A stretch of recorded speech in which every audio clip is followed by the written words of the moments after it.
Bueno, como comentaba Ruth, ¿no? La idea de, bueno, lo que yo quería exponer un poco es algunas reflexiones sobre el tema del principio de la no devolución, ¿no? Después de estos 70 años, efectivamente es un principio que ha ido evolucionando en su significado y en su aplicación, y a la vez tres fenómenos que estamos viendo, bueno, a nivel mundial, pero yo me voy a centrar en Latinoamérica y en especial, sobre todo en el caso de Perú, ¿no? Que efectivamente nos afectan y que afectan a la aplicación de este principio, ¿no? Los flujos mixtos, las expulsiones masivas y la militarización de la frontera. Pero va a tener como dos momentos, uno en el que voy a exponer algo sobre el principio y un poco algunos aspectos específicos sobre el mismo y cómo han ido evolucionando, y luego ya me centraré en las preguntas que nos hacen estos tres fenómenos sobre la aplicación de este principio. Pues bueno, el principio de la no devolución, efectivamente, bueno, está fijado en la Convención de Ginebra, ¿no? En el artículo 33.1, ¿no? Y lo que, bueno, ahí pueden ver que efectivamente lo que implica este principio es la prohibición a los estados de expulsar, devolver, no aceptación en frontera, ¿no? Es un concepto amplio lo que está prohibido, ¿no? A las personas que a un territorio en el cual su vida o libertad corre peligro por diversos motivos, ¿no? Se ha clasificado este principio como piedra angular de la protección y además está considerado como norma internacional de carácter consuetudinario, ¿no? con la importancia que eso conlleva. Además, efectivamente, en estos 70 años ha habido diferentes elementos que han ayudado a que ese concepto evolucione y además evolucione hacia una aplicación más amplia cada vez de ese concepto, ¿no? Algunos de ellos están vinculados al derecho internacional de los derechos humanos y en este aspecto es muy importante todo lo que ha tenido que ver con la prevención de la tortura, ¿no? Entonces, la Convención contra la Tortura y otros tratos o penas crueles, inhumanos o degradantes, efectivamente habla también del principio de no devolución y además lo amplía, ¿no? Ya no a todas las personas, ¿no? Y además ya habla de algunos elementos más, expulsión, devolución, extradición, ¿no? Y también habla de cualquier posibilidad de que haya algún tipo de tortura, ¿no? Y además, y eso también es recogido por la Convención Interamericana para prevenir y sancionar la tortura.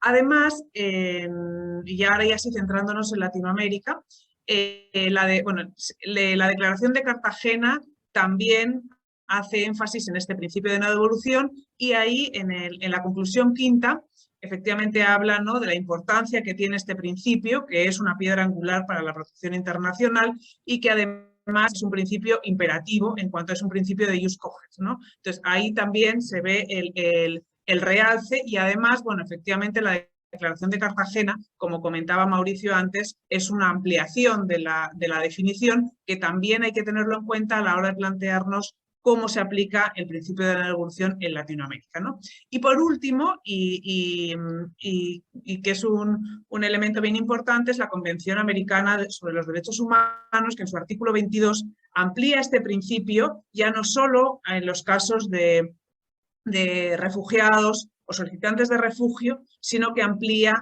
a cualquier extranjero, ya no solamente en estos casos, sino que cualquier extranjero se le debería aplicar el principio de la devolución tratando de cualquier extranjero.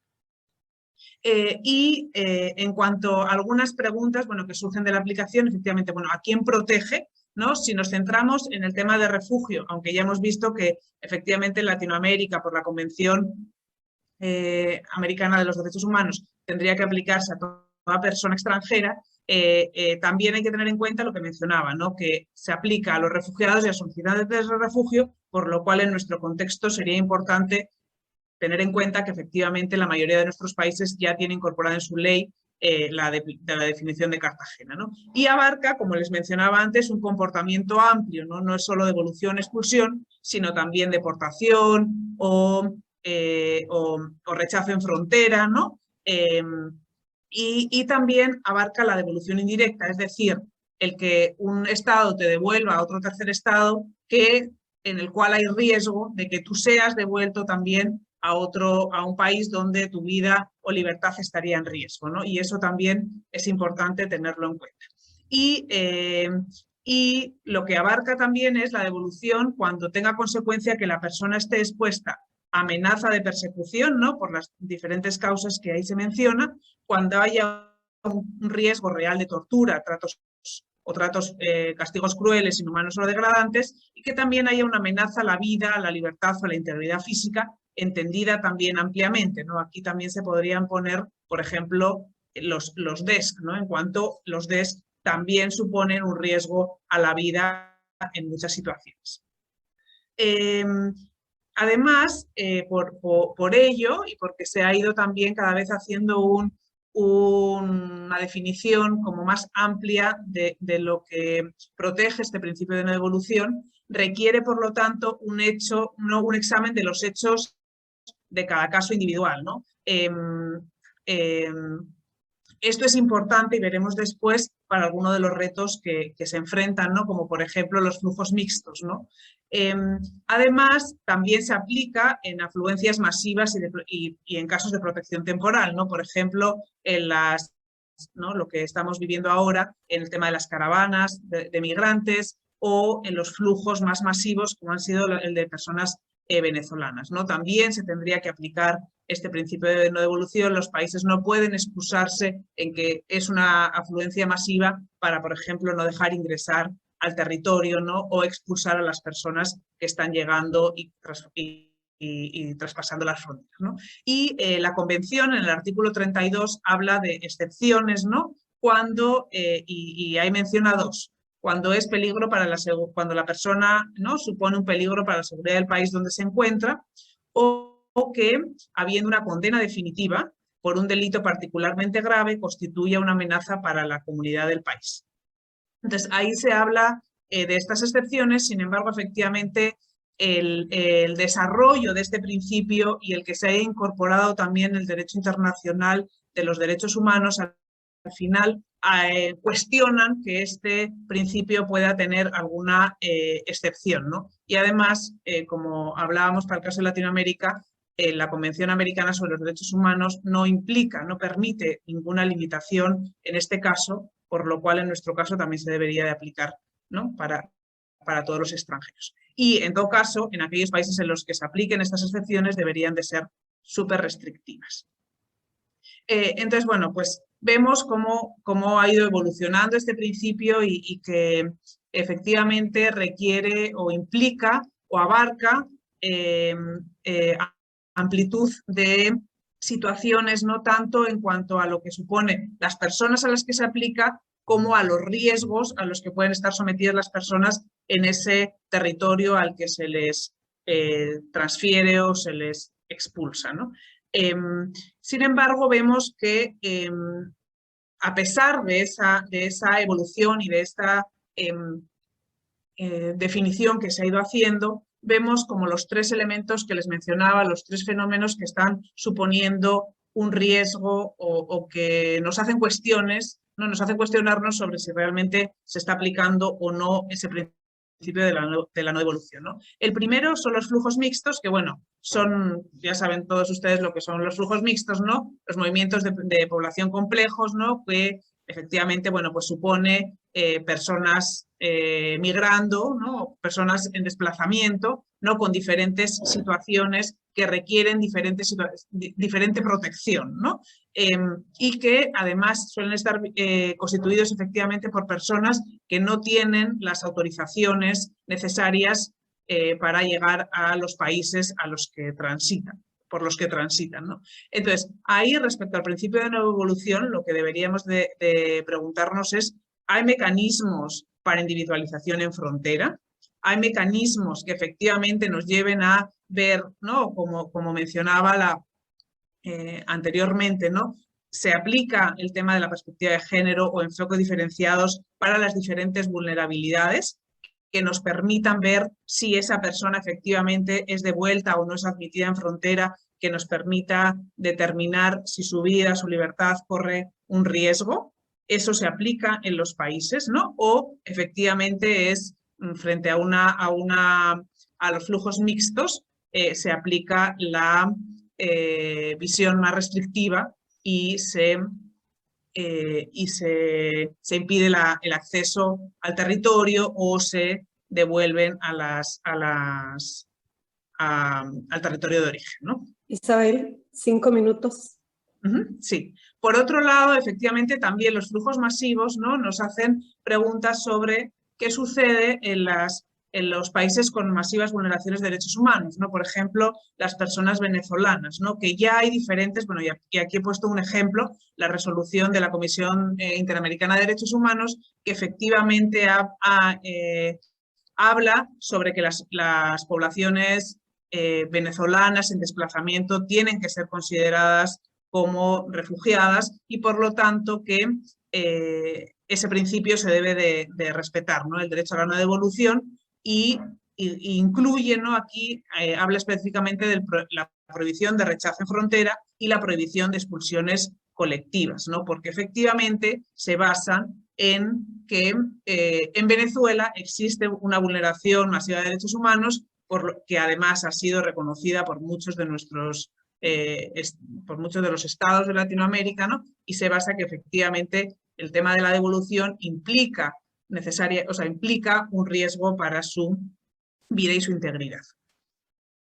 Respecto a la militarización de las fronteras, bueno, efectivamente ya era un proceso que se venía viendo y a raíz del COVID, efectivamente, con el cierre de las fronteras, ¿no?, que tenían el objetivo de impedir el ingreso, la salida y el tránsito de las personas en diferentes situaciones migratorias y documentales, efectivamente el tema de la militarización de la frontera se ha convertido en uno de los fenómenos que incluso la CIDH se ha posicionado frente a él, ¿no?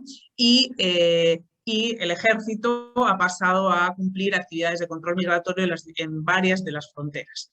Y lo que menciona la CIDH es, bueno, pone de manifiesto que los estados tienen que hacer la política con perspectiva de derechos humanos y lo que dice es que este proceso ha obligado a las personas con necesidades de protección internacional a regresar a los territorios de estados en donde su vida, libertad personal o integridad personal estaría en peligro, ¿no? Y por lo tanto, efectivamente, frente a la militarización de las fronteras, el cierre de las fronteras, han tenido que regresar a sus países de origen, por lo tanto, estaría incumpliéndose el principio de la no devolución, ¿no? Y además también otro aspecto que habría que evaluar con el tema del cierre y de la militarización de las fronteras tiene que ver con que ahí en sí mismo ya pone en riesgo a las personas porque lo que sucede es que buscan rutas cada vez más peligrosas, ¿no?, para poder acceder al territorio. Y aquí, bueno, les ponía dos ejemplos, ¿no? Por un lado, vinculado a Perú, por un lado, ¿no?, como en la frontera Perú-Brasil, en este caso con los haitianos, ¿no?, y africanos que ingresaron al país, a Perú, ¿no? Sin embargo, el accionar de las Fuerzas Armadas y la Policía Perú los hicieron volver a Brasil, ¿no? Por lo tanto, estarían realizando acciones de control migratorio cuando en realidad, efectivamente, ni las Fuerzas Armadas ni la Policía del Perú es la que realiza esas funciones en el país, ¿no? Y por otro lado, una que tiene que ver con la frontera con Ecuador, militares impiden el ingreso ilegal de migrantes con disparos al aire, ¿no? Por lo tanto, la militarización también efectivamente implica el mayor riesgo a los derechos de las personas migrantes y por lo tanto también el que no se aplique tampoco ninguna perspectiva a la hora de admitir o no admitir, ¿no? Y por último, las expulsiones masivas, ¿no?, que efectivamente, bueno, estamos viendo casos en Chile, en Perú también ha habido, ¿no?, y que, bueno, son expulsiones de carácter sumario, muy rápidas, con todas las dudas del proceso debido, ¿no? Y ahí las preguntas que yo me hacía, o que, bueno, a partir de los casos concretos también y de la aplicación del principio de la no devolución, ¿no?, tiene que ver con si efectivamente estas expulsiones analizan el riesgo que se corre en el país de origen, ¿no?, o el país al que se le expulsa, en caso no fuese el de origen, ¿no? Y si también se tiene en cuenta, ¿no?, a los solicitantes de refugio a la hora de los procesos de expulsión, ¿no? Porque efectivamente aquí en Perú también ha habido casos, como no se contrastan la data, pues hay casos de solicitantes de refugio que finalmente también acaban expulsados, ¿no? Y bueno, esto en cuanto al tema de la vulneración por parte del principio de la no devolución, ¿no? Porque efectivamente las expulsiones masivas están en sí prohibidas, por lo tanto supone una vulneración de más elementos del derecho de los refugiados, pero bueno, por centrarlo con el tema de la no devolución, ¿no?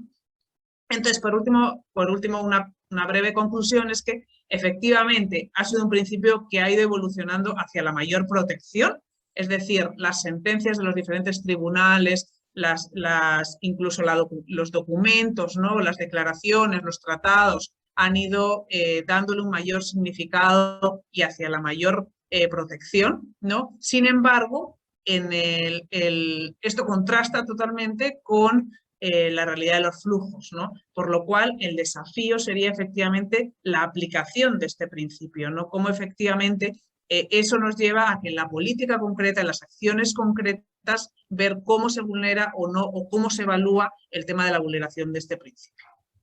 Entonces, bueno, por ahí eran las reflexiones que les quería compartir.